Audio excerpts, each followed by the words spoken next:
Hello friends, welcome to my channel. आज के আমরা হাইপারটেনসিভ ডিসঅর্ডার ইন প্রেগনেন্সি পড়ব। তো চলো শুরু করা যাক। ফার্স্ট হচ্ছে definition. It is a multi system disorder of unknown etiology characterized by development of hypertension to the extent of 140/90 mm of Hg or more with proteinuria after 20 weeks in previously non-normotensive and non-proteinuric women। এখানে multi system disorder বলতে চেয়েছে, এটা আমরা পরে বুঝতে পারবো কারণ এটা বিভিন্ন সিস্টেমকে এফেক্ট করে, তাই এটাকে মাল্টি সিস্টেম ডিসঅর্ডার বলা হচ্ছে। আর এখানে কি হচ্ছে 140/90 mm অফ Hg বেশি হচ্ছে, এছাড়া প্রোটিনিউরিয়া দেখা দিচ্ছে। ঠিক আছে, আফটার 20 উইকস মানে 20 উইকস প্রেগনেন্সি পার হয়ে গিয়ে তখন এই সিমটমসগুলো দেখা দিচ্ছে। কাদের ক্ষেত্রে? নর্মোটেনসিভ মানে যাদের প্রেগনেন্সির আগে হাইপারটেনশন ছিল না, একদম নর্মাল বিপি, আর হচ্ছে নন প্রোটিনিউরিক ওমেন, তাদের আগে কোনো দিন প্রোটিন ইউরিনের মাধ্যমে প্রোটিন বের হয়নি।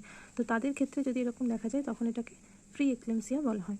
তাহলে এখানে দেখো দিয়েছে the term pregnancy induced hypertension. এই প্রেগনেন্সি ইনডিউসড হাইপারটেনশনের তিনটে ভাগ: জেস্টেশনাল হাইপারটেনশন, প্রি এক্লেমসিয়া আর এক্লেমসিয়া। তো আজকে আমরা পড়বো প্রি এক্লেমসিয়া। তো দেখো এখানে কিছু ডায়াগনস্টিক ক্রাইটেরিয়া, এখানে কী কী থাকতে হবে? হাইপারটেনশন, আর একটা ইডিমা বলা হয়েছে, আর একটা প্রোটিনিউরিয়া। ঠিক আছে, হাইপারটেনশনটা দেখো an absolute rise of blood pressure of at least 140/90 mm of Hg। তাহলে কী হচ্ছে, হাইপারটেনশনটা 140/90 থাকছে বা তার বেশি থাকবে, তখন মানে এটা হচ্ছে প্রি এক্লেমসিয়ার একটা ডায়াগনস্টিক ক্রাইটেরিয়া। ইডিমা, তো ইডিমা কি? পিটিং ইডিমা, যেটা হাত দিয়ে প্রেশার দিলে সোয়েলিং থাকে, ফ্লুইড রিটেনশনের কারণে অনেক সময় সোয়েলিং দেখা যায়। দেখো pitting oedema over the ankle after 12 hours bed rest, মানে ঘুম থেকে উঠে যদি 12 ঘন্টা বেড রেস্টে থাকে তারপরে দেখবে যে অ্যাঙ্কেলে গোড়ালির জায়গাটা ফুলে থাকছে এবং হাত দিয়ে ডেবে দিলে ওখানটা উঠতে দেরি হবে স্কিনটা। তো সেটা হচ্ছে পিটিং ইডিমা দেখা যাবে। আরেকটা কি ক্রাইটেরিয়া? প্রোটিনিউরিয়া। তাহলে হচ্ছে presence of total protein in 24 hours urine of 0.3 gram or more or urine protein or creatinine. Ratio কত থাকবে? 0.3 থেকে বেশি অর ইকুয়াল টু 1+ প্রোটিন। তাহলে ইউরিনের মাধ্যমে প্রোটিনটা বের হবে। এরপর আমরা জানবো কজেস অফ প্রি এক্লেমসিয়া। তার মধ্যে কী কী পড়ে? রিস্ক ফ্যাক্টর আর একটা ইটিওপ্যাথোলজিক্যাল ফ্যাক্টর পড়ে। ঠিক আছে, রিস্ক ফ্যাক্টর বলতে কী কী রিস্ক চান্সেস থাকে, যাদের চান্সেস বেশি থাকে কোন কোন ক্ষেত্রে সেইটা দেওয়া হয়েছে। প্রাইমে গ্যাভিটা মানে ফার্স্ট টাইম প্রেগনেন্ট হচ্ছে, ইয়ং অর এল্ডারলি, যেটাই হোক না কেন তাদের ক্ষেত্রে হতে পারে। তারপর ফ্যামিলি হিস্ট্রি, যদি হাইপারটেনশন বা প্রি এক্লেমসিয়ার কোনো ফ্যামিলি হিস্ট্রি থাকে, মা বাবা ভাই বোন এদের যদি থাকে তাহলে একটা হতে পারে। প্লাসেন্টাল কোনো অ্যাবনর্মালিটিস থাকলে, হাইপার প্লাসেন্টোসিস, প্লাসেন্টা ইসচেমিয়া, এগুলো থাকলে হতে পারে। তারপর ওবেসিটি 35 kg/m² যদি বিএমআই হয় তাহলে হচ্ছে, বা ইনসুলিন রেজিস্ট্যান্স থাকলে, এটার একটা রিস্ক ফ্যাক্টর। প্রি এক্লেমসিয়া তাদের ক্ষেত্রে বেশি দেখা যায়। প্রি এক্সিস্টিং ভাস্কুলার ডিজিজ, যদি আগে থেকে কোনো তার ভাস্কুলার ডিজিজ থেকে থাকে তাহলে হতে পারে। New paternity, pregnancy following ART, thrombophilias, এগুলোর থেকে হতে পারে। এগুলো তাহলে রিস্ক ফ্যাক্টর গেল। আর ইটিওপ্যাথোলজিক্যাল ফ্যাক্টর কী কী? না failure of trophoblast invasion, abnormal placentation, মানে প্লাসেন্টাটা যেখানে অ্যাটাচ হচ্ছে সেই জায়গাটা যদি অ্যাবনর্মালি অ্যাটাচ থাকে তাহলে এটা একটা কারণ হতে পারে। তারপরে ভাস্কুলার এন্ডোথেলিয়াল ড্যামেজ, এন্ডোথেলিয়াল যে ভাস্কুলার এন্ডোথেলিয়াল যদি ড্যামেজ হয় তাহলেও এটা প্রি এক্লেমসিয়া দেখা দিতে পারে। ইনফ্ল্যামেটরি মিডিয়েটার্স, সাইটোকাইন্স, তারপর immunological intolerance between maternal and fetal আর ম্যাটার্নাল টিস্যুর মধ্যে যদি ইমিউনোলজিক্যাল ইনটলারেন্স হয়ে যায় তখন হতে পারে। Coagulation abnormality, increase oxygen free radical, imbalanced of angiogenic and anti angiogenic proteins. তারপর জেনেটিক প্রিডিসপোজিশন আর ডায়েটারি ডেফিসিয়েন্সি আর এক্সেস, যদি ডেফিসিয়েন্সি হয় তাহলেও হতে পারে, বা এক্সেস হলে তখনও দেখা দিতে পারে।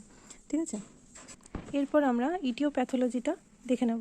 এইভাবে ছক করে লিখে নিতে পারো, তাহলে বুঝতে সুবিধা হবে এবং মনে রাখতে। ছকের মাধ্যমে আমরা পড়ে নিই। Decrease placental perfusion, placental production of endothelin 1। ঠিক আছে, তাহলে প্লাসেন্টাল পারফিউশনটা কমে যাচ্ছে, যার জন্য প্লাসেন্টাল প্রোডাকশন অফ এন্ডোথেলিয়ান 1 সৃষ্টি হচ্ছে। তার জন্য কি হচ্ছে? এন্ডোথেলিয়াল সেল ড্যামেজ, আগে আমরা পড়লাম এন্ডোথেলিয়াল সেল ড্যামেজ, আর ভ্যাসোকনস্ট্রিকশন বা ভ্যাসোস্পাজম হচ্ছে। তো সেখান থেকে কী কী হচ্ছে? ইন্ট্রাভাস্কুলার কোয়াগুলেশন বাড়ছে, তারপর ফ্লুইড শিফট ফ্রমটা ইন্ট্রাভাস্কুলার মানে সেলের ভেতর থেকে বাইরে চলে যাচ্ছে ফ্লুইড, যার জন্যই ইডিমাটা দেখা দিচ্ছে। এছাড়া প্লাজমা ভলিউম কমে যাচ্ছে এবং হেমাটোক্রিটটা বাড়ছে। ঠিক আছে, আর একটা কি? Thromboxane to prostacyclin or increase sensitivity to angiotensin 2 এর সেন্সিটিভিটিটা বাড়ছে, যার জন্য এত কিছু হচ্ছে। ঠিক আছে, তো এটা তোমরা নোট করে নিতে পারো। জেনারেলাইজড ভ্যাসোকনস্ট্রিকশন, এগুলোর জন্য জেনারেলাইজড একটা সমস্ত জায়গার ভ্যাসোকনস্ট্রিকশন হচ্ছে। তারপর platelet aggregation with fibrin deposit, প্লেটলেটগুলো এগ্রিগেশন হচ্ছে যার জন্য প্লেটলেট কাউন্টটা কমে যাচ্ছে। তারপরে ইউটেরো প্লাসেন্টাল আর্টেরিয়াল লেশন, যেটা ইউটেরো প্লাসেন্টাল একটা আর্টারি আছে তার মধ্যে সেগুলোতে লেশনের সৃষ্টি হচ্ছে, তার জন্য কি হচ্ছে প্লাসেন্টাল কন্ট্রাক্টিলিটিটা তৈরি হচ্ছে। আর একটা কী হচ্ছে হেপাটিক মাইক্রো এম্বোলাই লিভার ড্যামেজ, তো এখানে লিভার ড্যামেজও হচ্ছে। তাহলে একটা লিভার মানে এখানে মাল্টি সিস্টেম কেন বলা হচ্ছে বুঝতে পেরেছো, বিভিন্ন সিস্টেমকে কিন্তু এফেক্ট করছে। এখানে দেখো liver enzyme, nausea, vomiting, right upper quadrant, epigastric pain এটাও একটা সাইন সিমটমসের মধ্যে পড়বে। তারপরে ব্লাড গ্লুকোজ লেভেলটা কমে যাচ্ছে। আর হচ্ছে জাক্সটা গ্লোমেরুলার ড্যামেজ হচ্ছে যার জন্য প্রোটিনিউরিয়া, আর হচ্ছে plasma uric creatinine and increase sodium retention আর অলিগিউরিয়া কি না 24 ঘন্টার মধ্যে যদি 400 ml এর নিচে হচ্ছে ইউরিন আউটপুট হয় তখন সেটাকে অলিগিউরিয়া বলা হয়। তাহলে অলিগিউরিয়া হবে, সোডিয়াম রিটেনশন হবে, ইডিমা হবে, এগুলো হচ্ছে। আর কি হচ্ছে জেনারেলাইজ ব্রেন স্প্যাজম, যার জন্য কি হবে হেডেক হবে, hyper reflex, seizure activity, pulmonary oedema, dyspnoea, retinal arteriolar স্প্যাজমের জন্য কি হবে ব্লাড ভিশন হবে। আর একটা কি জেনারেলাইজড ইডিমা হবে যেখান থেকে হিমোলাইসিস আর বেশি। ঠিক আছে, এটা তাহলে টোটাল প্যাথোফিজিওলজি। তোমরা এটাও দেখে নিতে পারো। এরপর আসলাম ক্লিনিক্যাল টাইপসে, কী হতে পারে, একটা হচ্ছে নন সিভিয়ার আর হচ্ছে সিভিয়ার। নন সিভিয়ারে কি 140/90 mm অফ এইচজি থাকবে, এর বেশি হতে পারে কিন্তু 160/110 কম হবে। ঠিক আছে, আর এর সঙ্গে প্রোটিনিউরিয়া কিছু দেখা যাবে না। তাহলে নন সিভিয়ারে কী হচ্ছে 140/90 বা তার বেশি হবে কিন্তু 160/110 থেকে কম থাকবে। আর এখানে কোনো রকম প্রোটিনিউরিয়া দেখা যাবে না, সিগনিফিক্যান্ট প্রোটিনিউরিয়া দেখা যাবে না। সিভিয়ারে কী হবে সব কিছু দেখা যাবে 160/110 সমান হতে পারে বা তার বেশি থাকতে পারে। এটা পারসিস্টেন্ট, 140 তো নামবেই না, 160/110 থাকবে বা তার বেশি থাকবে। সঙ্গে প্রোটিনিউরিয়া থাকবে, অলিগিউরিয়া থাকবে, এই দেখুন 24 ঘন্টায় 400 ml এর কম। প্লেটলেট কাউন্টটা কমে যাবে << 1 lakh/mm³। এলিভেটেড লিভার এনজাইমগুলো এলিভেট হবে। সেরিব্রাল অ্যান্ড ভিজুয়াল ডিস্টারবেন্স দেখা যাবে। Persistent epigastric pain, retinal haemorrhage, intrauterine growth, restriction of the ফিটাসটা বাড়বে না। তারপরে হচ্ছে পালমোনারি ইডিমা দেখা দেবে। সেরাম ক্রিয়েটিনিনটা 1.1 mg/dl থেকে বেশি থাকবে। এরপর ক্লিনিক্যাল ফিচার্সের মধ্যে একটা পরে সিমটমস, একটা হচ্ছে সায়েন্সটা কি না যেটা হচ্ছে অবজেক্টিভ টাইপ, যেটা মেডিকেল পার্সোনাল দেখে বুঝতে পারবে। আর সিমটমসটা কি না যেটা পেশেন্ট ডিসক্রাইব করবে, মানে সাবজেক্টিভ ডাটা। তো সিমটমসের মধ্যে একটা হচ্ছে মাইল্ড সিমটমস আর অ্যালার্মিং সিমটমস। মাইল্ড সিমটমসের মধ্যে কি না ওই অ্যাঙ্কেলসের মধ্যে ঘুম থেকে উঠে গোড়ালির মধ্যে ফোলা ভাব দেখা যাবে, slight swelling over the ankles which persistent on the rising from the bed in the morning, or tightness of the ring on the finger in the early manifestation of the oedema due to preeclampsia. ঠিক আছে, তারপরে এই ফোলা ভাবটা আস্তে আস্তে face, abdominal wall, vulva, এ দেখো এটা ভালভা, আর এটা হচ্ছে পায়ের ইডিমা, পেডাল ইডিমা, আর হচ্ছে ভালভাল ইডিমা। তো এরকম দেখা দেবে। তারপরে হচ্ছে অ্যালার্মিং সাইন সিমটমস কখন না হেডেক দেখা দিচ্ছে, কারণ ওই যে ব্রেন স্প্যাজম হচ্ছে যার জন্য হেডেক। তারপরে অক্সিপিটাল আর ফ্রন্টাল রিজিয়নে ব্যথাটা হবে। আর ডিস্টার্ব স্লিপ, ঘুম ভালো করে হবে না, ডিমিনিশড ইউরিনারি আউটপুট, ওই যে অলিগিউরিয়া, এপিগ্যাস্ট্রিক পেন হবে, আই সিমটমস, ঘুরিয়ে ফিরিয়ে যদি একটা জিস্ট মনে রাখো তাহলেই সবটাই লেখা যাবে। এরপরে আমরা দেখে নেবো এটা আর একটা কি আই সিমটমস, ব্লাডিং স্ক্রোটোমা। ঠিক আছে, এটা কি হয় না ডেলিভারি হওয়ার 4 থেকে 6 সপ্তাহ পরে কিন্তু আবার ফিরে আসে, কারণ তখন ওই ইডিমাটা নর্মালাইজড হয়, প্রেশারটা ঠিকঠাক হয়ে যায় সেজন্য। আর সাইন্স কী দেখা যায়, abnormal weight gain, rapid gain in weight or more than 4 lb a week, মানে a week in later months of প্রেগনেন্সির শেষের দিকে যদি 1 সপ্তাহে 4 lb বেশি ওয়েট গেন হয় তখন সেটা একটা অ্যাবনর্মাল ওয়েট গেন হচ্ছে। Rise of the blood pressure. The rise of the blood pressure is usually insidious but may be abrupt. The diastolic pressure usually tends to rise first, followed by the systolic pressure. তাহলে diastolic প্রেশারটা systolic প্রেশারের থেকে আগে বাড়ে। ঠিক আছে, তারপরে হচ্ছে ইডিমাটা তো আগে পড়েছে, অ্যাঙ্কেলে ইডিমা দেখা যায়।